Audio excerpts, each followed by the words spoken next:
தனுசு ராசிக்கார அன்பர்கள் அனைவருக்கும் எனது அன்பு கலந்த வணக்கங்கள். நான் உங்கள் அஸ்ட்ரோ சின்னதுரை புலிமிசிபுத்தூர், பெரம்பலூர் மாவட்டம். தனுசு ராசி ஐப்பசி மாத பலன் 2025. அனைவருக்கும் இனிய தீபாவளி நல்வாழ்த்துகள்.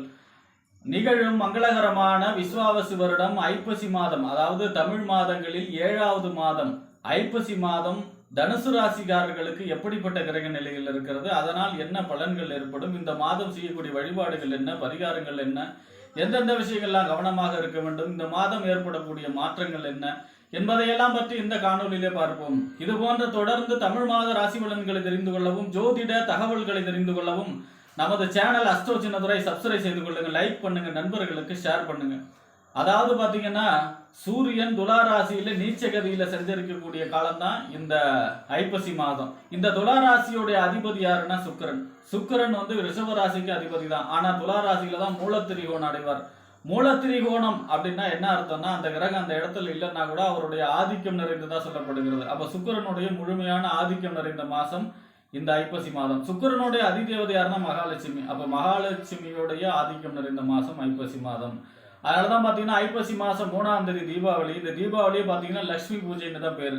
அன்றைய தினம் அதிகாலையில இருந்து எண்ணெய் தேய்த்து குளிச்சுட்டு வீட்டில அல்லது பெருமாள் கோயில வீட்டுல ஒரு நெய்விளக்கு ஏற்றி தாமரை மலர்களால் மகாலட்சுமி வழிபாடு செய்யலாம்.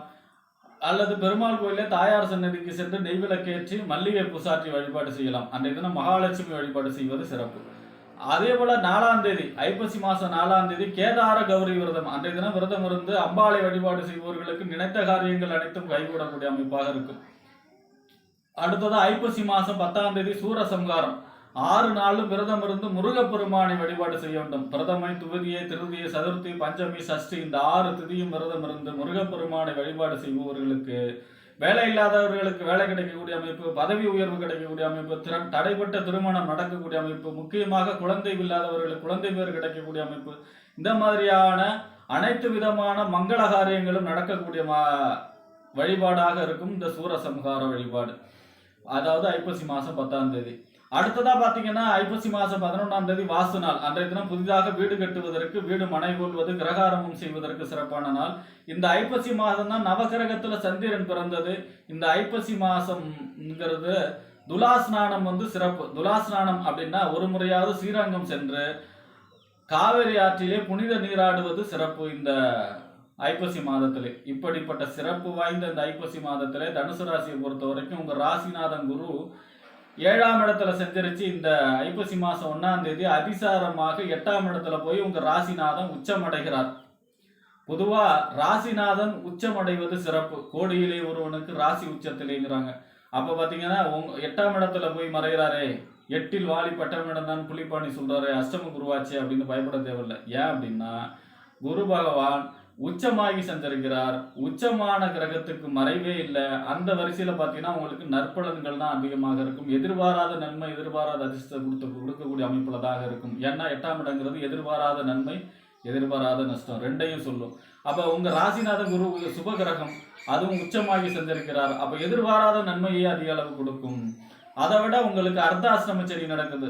7.5 நாட்டு சனி 7.5 வருஷம் கெடுபடனை எப்படி மெதுவா செய்யுமோ அதை வேகமா செய்யறது அஷ்டம சனி 2.5 வருஷத்துல. அந்த அஷ்டம சனியில பாதி அர்த்தாஷ்டம சனி உங்களுக்கு நடக்குது இல்லையா? அந்த அர்த்தாஷ்டம சனியை குரு பார்க்கிறார் உங்க ராசிநாதன், அதுவும் உச்சமாகி பார்க்கிறார்.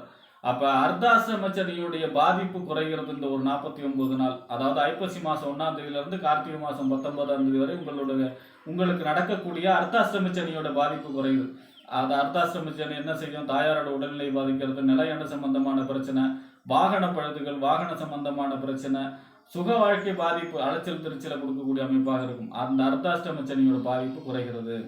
அடுத்ததா பாத்தீங்கன்னா உங்க ராசிக்கு 5ஆம் இடம் புத்திரஸ்தானம், புத்தி, சிந்தனை, செயல்திறன், பதவி, விளையாட்டுன்னு சொல்லக்கூடிய 5ஆம் இடத்திற்கும் 12ஆம் இடம் என்று சொல்லக்கூடிய விரயஸ்தானம், அயன சயன போகஸ்தானம், விரயஸ்தானத்துக்கு அதிபதி யாருன்னா செவ்வாய் உங்க ராசிக்கு 11ஆம் இடத்துல சஞ்சரிக்கிறார் 10ஆம் தேதி வரை. 11ஆம் இடம் லாபஸ்தானம், மூத்த சகோதரஸ்தானம், அபிலாஷைகள் பூர்த்தியாகக்கூடிய இடம். அப்ப பாத்தீங்கன்னா உங்க ராசிக்கு 5ஆம் இடத்து அதிபதி 11ல சஞ்சரிக்கிறார்.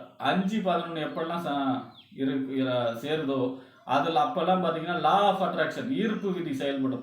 நம்ம எந்த விஷயங்கள் நடக்கணும்னு வேண்டினாலும் பிரார்த்தனை செய்தாலும் உடனே அது அந்த பிரார்த்தனை நடக்கும். அதான் அந்த 5-11 சம்பந்தப்படுது. அபிலாஷைகள் பூர்த்தி.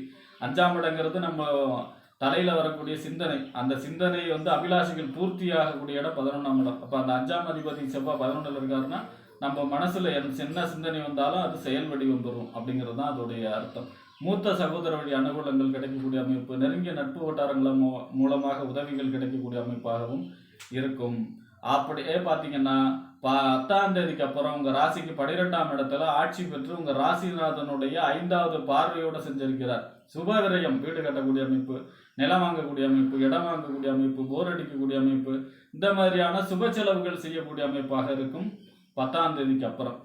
அவர் தான் 5ஆம் இடத்த அதிபதி இல்லையா?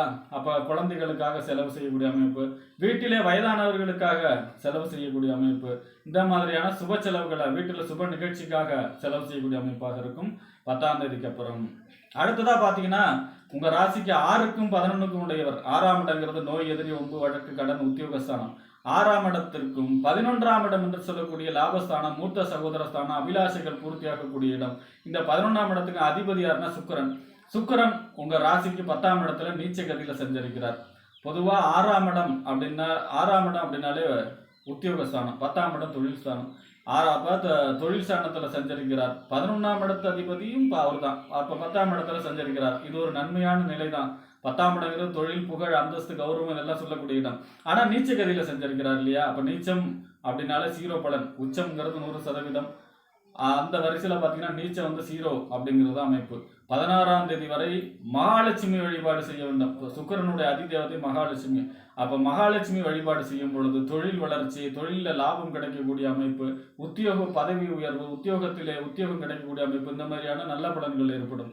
16ஆம் தேதிக்கு அப்புறம் உங்க ராசிக்கு 11ஆம் இடத்துல 11ஆம் அதிபதி சுக்கிரன் ஆட்சி பெற்று செஞ்சிருக்கிறார். இது மகாலட்சுமி யோகம். செல்வ வளத்தை கொடுக்கக்கூடிய யோகம், எதிர்பாராத தனவரவு கொடுக்கக்கூடிய யோகம், பொருளாதார வளர்ச்சி கொடுக்கக்கூடிய யோகம், தொட்ட காரியங்கள் எல்லாம் துலங்கக்கூடிய அமைப்புல இருக்கும்.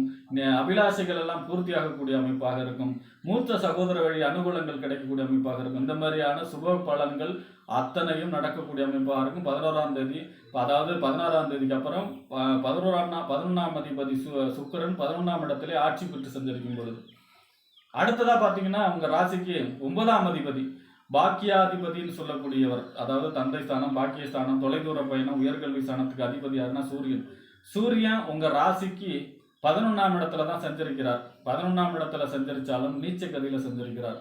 பொதுவா 9, 11 பாக்கியாதிபதி லாபத்துல இருக்கும்போது எதிர்பாராத அதிர்ஷ்டம், இந்த லாட்டரி, லேஸ், இந்த மாதிரியான யோகத்தை சொல்லக்கூடிய அமைப்புலையும் இருக்கும். ஆனா பாத்தீங்கன்னா நீச்சகத்தில செஞ்சிருக்கிறார் இல்லையா சூரியன்.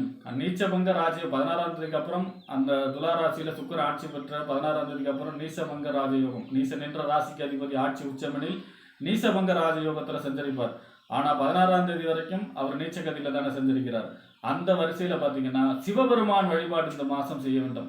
சிவபெருமானுக்கு ஞாயிற்றுக்கிழமையிலே விளக்கேற்றி வழிபாடு, பிரதோஷ வழிபாடு, அன்னாபிஷேகம் இந்த மாசம் வருது, அன்னாபிஷேக வழிபாடு, இதெல்லாம் செய்யும் பொழுது உங்களுக்கு எதிர்பாராத அதிர்ஷ்டம், எதிர்பாராத நன்மை, எதிர்பாராத ஒரு பெரிய நல்ல செய்தி வந்து சேரக்கூடிய அமைப்பாக இருக்கும்.